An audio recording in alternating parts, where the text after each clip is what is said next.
Hola, ¿qué tal están? Tutorial sobre la posibilidad de encontrar la verdad, tanto en el ámbito de la filosofía como en el campo de la ciencia, de la técnica y la tecnología. Se puede decir que a lo largo de la historia del pensamiento los seres humanos siempre se han preguntado por la posibilidad de encontrar la verdad. Eso forma parte de la epistemología, gnoseología o teoría del conocimiento, y hay tres alternativas fundamentales que han intentado responder a esta cuestión, que son el escepticismo, el realismo y el relativismo. Respecto al escepticismo, surgió en la antigüedad griega con Pirrón de Elis y pone en duda o niega la capacidad humana para obtener conocimientos firmes y seguros.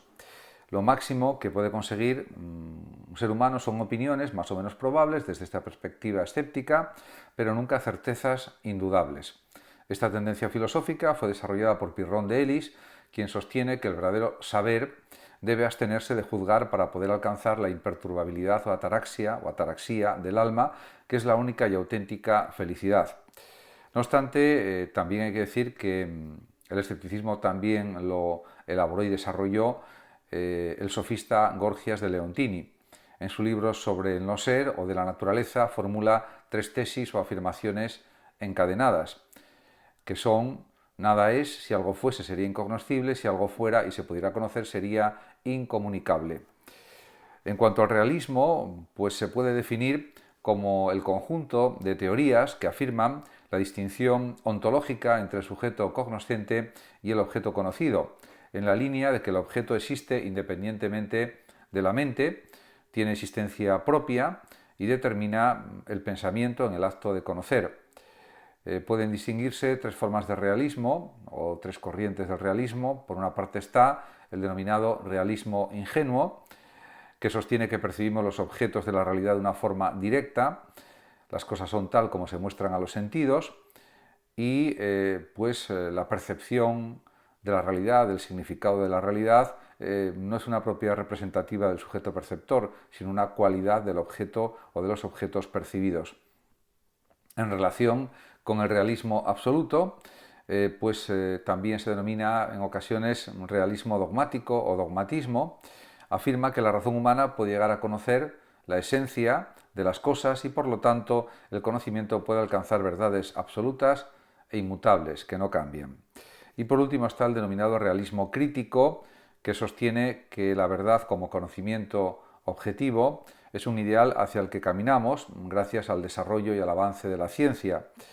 En ese sentido, supone o sostiene que ciertamente nunca tendremos certezas absolutas, pero sí podemos observar si nuestro conocimiento reproduce cada vez con más acierto los modos y las características de la naturaleza, de la realidad. La ciencia, por tanto, avanza hacia teorías cada vez más verdaderas, aun sabiendo que las verdades absolutas son ideales de alguna forma utópicos. Por otra parte está el denominado relativismo, que es una actitud filosófica que niega la existencia o posibilidad de conocimientos universales absolutamente verdaderos, porque el conocimiento depende inevitablemente del punto de vista de los sujetos cognoscentes y este punto de vista es algo indudablemente subjetivo y particular y personal. En este orden de cosas se puede decir que hay como tres corrientes de relativismo y se pueden distinguir. Por una parte está el denominado relativismo subjetivista, que es propuesto por los sofistas en la antigua Grecia, entre ellos por Protágoras de Abdera, ya que al no encontrar un criterio absoluto de verdad, recurre Protágoras a la propia subjetividad como criterio y afirma: lo que a mí me parece verdad, pues eso es verdad para mí. Lo que a ti te parece verdad, eso es verdad para ti porque tú eres hombre y yo también lo soy. Esto es lo que está sucediendo también ahora en pleno siglo XXI, que hay cada vez más relativismo subjetivista o más subjetivismo relativista, como queramos decirlo. Por otra parte está la corriente denominada relativismo social, que surge con Émile Durkheim, este gran sociólogo, que defiende que el individuo es modelado por su entorno social. Su conciencia es reflejo de la sociedad que le impone sus normas, valores y creencias. La verdad, por lo tanto, es relativa a cada sociedad, y esto ya lo dijo Durkheim hace más de 100 años y sigue siendo algo cierto. Y por último está el relativismo cultural. Su máximo representante es Oswald Spengler, que defiende que cada cultura tiene su propia alma, su propio modo de sentir, de juzgar y valorar. La verdad, por tanto, para Spengler es relativa a cada cultura y el individuo es reflejo del alma de su cultura. En relación con el conocimiento científico, podemos decir que es poder, y una representación de ese conocimiento científico es no solamente la técnica, sino también la tecnología. Se puede también afirmar que en las últimas décadas la humanidad ha observado con pasmo cómo el desarrollo científico y tecnológico ha propiciado unas condiciones de vida inimaginables, mucho mejores o bastante mejores que hace 100, 200, 300 años. Hace tan solo un siglo, podemos hablar, ha habido un despegue científico, tecnológico, técnico increíble. Vivimos ya prácticamente en un mundo casi de ciencia ficción para las personas de no más de 4 o 5 generaciones atrás, especialmente, por ejemplo, en los aspectos referidos a las TIC, a las tecnologías de la información y la comunicación, o a la biotecnología. En ese sentido, la famosa máxima de Francis Bacon, saber es poder, se ha demostrado como verdadera, especialmente en el siglo XX y sobre todo en el siglo XXI, y también a finales del siglo XX especialmente. Además, la ciencia, convertida en tecnociencia, deja de ser puro conocimiento de la realidad para constituirse en instrumento de poder y dominio de la naturaleza y de la sociedad. Los cambios derivados de esta nueva definición de la ciencia, tan presentes en nuestras vidas cotidianas, repercuten en todos los aspectos de la vida humana, también en las relaciones sociales, en las costumbres, en los valores morales y en nuestras concepciones acerca de la realidad o de lo que es la vida o de lo que representa la vida. En ese sentido, la verdad es entendida como uno de los valores fundamentales de la ciencia, y está bien que así sea. En cuanto al concepto de técnica o tecne, tiene múltiples acepciones. Sin embargo, en un sentido más amplio, más genérico, el término se identifica con el de arte.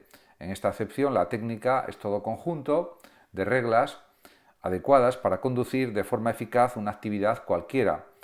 Desde esta perspectiva o desde este punto de vista, la técnica no se diferencia del arte, ni de la ciencia, ni de cualquier procedimiento eficaz para alcanzar un determinado objetivo, un determinado fin o propósito.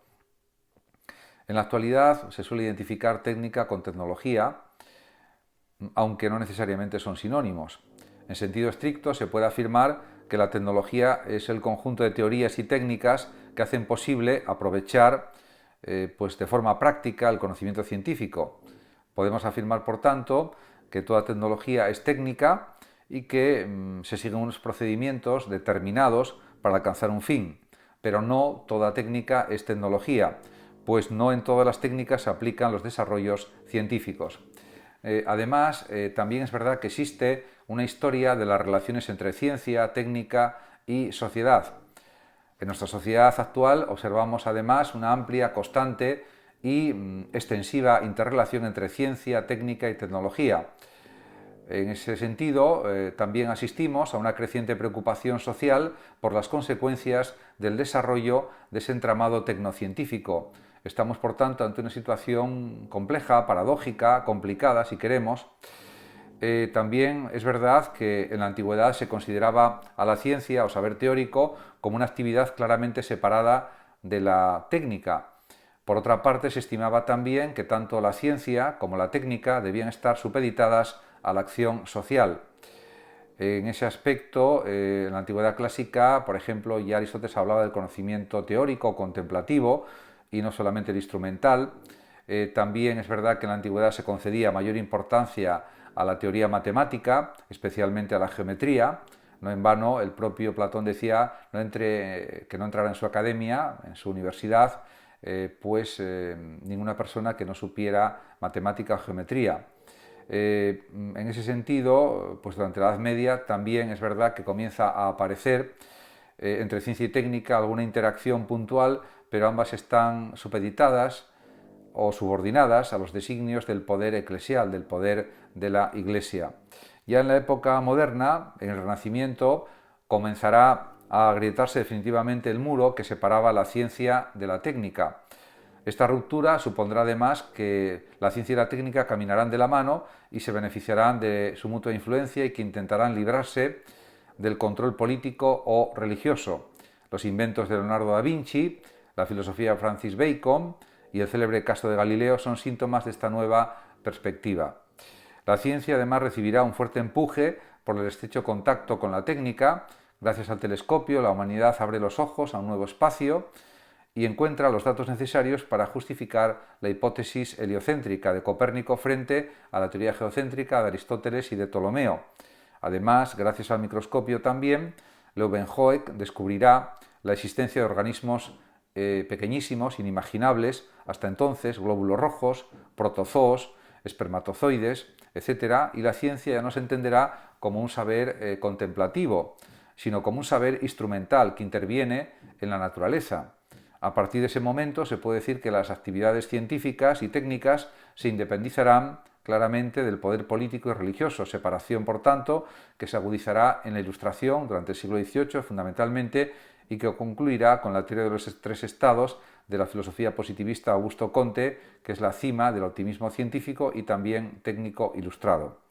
En la época posmoderna, en cambio, frente a las épocas anteriores, se puede decir que se manifiesta una progresiva interdependencia entre ciencia y técnica y el reconocimiento también de la legitimidad de la intervención política en los asuntos científicos y técnicos, fundamentalmente para aportar más fondos económicos a la investigación científica y técnica, fundamentalmente. También se puede afirmar que el desarrollo tecnológico se deriva del avance en los conocimientos científicos y viceversa, las teorías científicas no podrían progresar si no fuese por los adelantos tecnológicos. Por lo tanto, hay una interacción entre tecnología y avance científico. El caso más representativo de esta situación, que acabo de decir, se encuentra en el desarrollo de la ingeniería genética, por ejemplo, con la genética sintética, la creación de vida artificial, animal, por ejemplo, o incluso humana, se podría decir también, y en ese aspecto, sin duda, se puede reafirmar que los avances han conducido a un desarrollo económico, científico y tecnológico como nunca se había observado y a una franca mejoría también en las constituciones de vida o en las condiciones de vida de millones de individuos. Al mismo tiempo, comienza también a surgir una nueva conciencia en la sociedad que observa y denuncia el lado negativo de este progreso. El lado negativo del progreso sería la contaminación excesiva de los mares, de las aguas, de los ríos, de los lagos y también la excesiva contaminación de la atmósfera y también, por supuesto, el calentamiento global del planeta, que es un efecto muy negativo, el cambio climático, en definitiva, también otro efecto terrible, etcétera, que es difícil de solucionar porque los países más industrializados en el siglo XXI no quieren bajar su nivel de emisiones suficientemente para que se pueda controlar el calentamiento del planeta. También podemos pensar en el siglo XIX, en el filósofo Karl Marx, que alza su voz en contra del sistema productivo capitalista, que gracias al avance tecnológico promueve el aumento de la riqueza en términos absolutos, pero agudiza la desigualdad económica entre ricos y pobres. Por su parte, Nietzsche critica una organización social que uniformiza cada vez más a los individuos, y eso es algo siempre negativo, que reduce la autonomía, la libertad, la independencia de las personas y que además reduce el valor de las cosas a su utilidad, que atribuye valor solo a lo que puede ser, diríamos, numerado y calculado.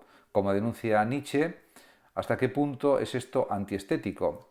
Ya en el siglo XX, Martin Heidegger, este gran filósofo alemán, recuerda que el desarrollo de la técnica significa un olvido del ser. Esto no quiere decir que Heidegger, y lo dice él explícitamente en algunas entrevistas que están grabadas en YouTube, en algunos canales de YouTube, no se opuso nunca a la técnica en sí misma.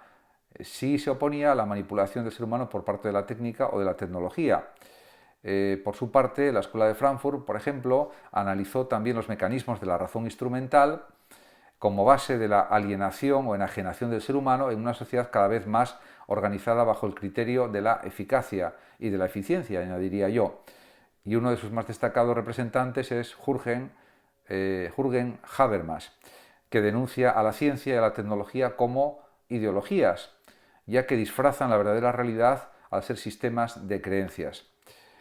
Ya a partir de la segunda mitad del siglo XX nace también una conciencia claramente ecologista en defensa de otro tipo de organización social y de progreso económico. Esta conciencia tiene como punto de inicio, de partida, la publicación en 1962 de La primavera silenciosa, de la bióloga naturalista Rachel Carson.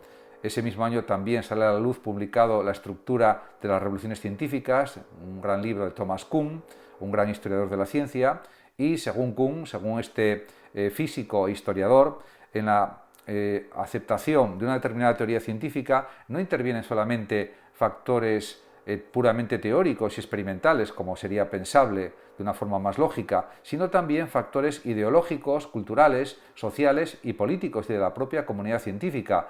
En consecuencia, según Kuhn, sería legítima la intervención de planteamientos éticos, políticos, económicos o de otro tipo en las decisiones científicas.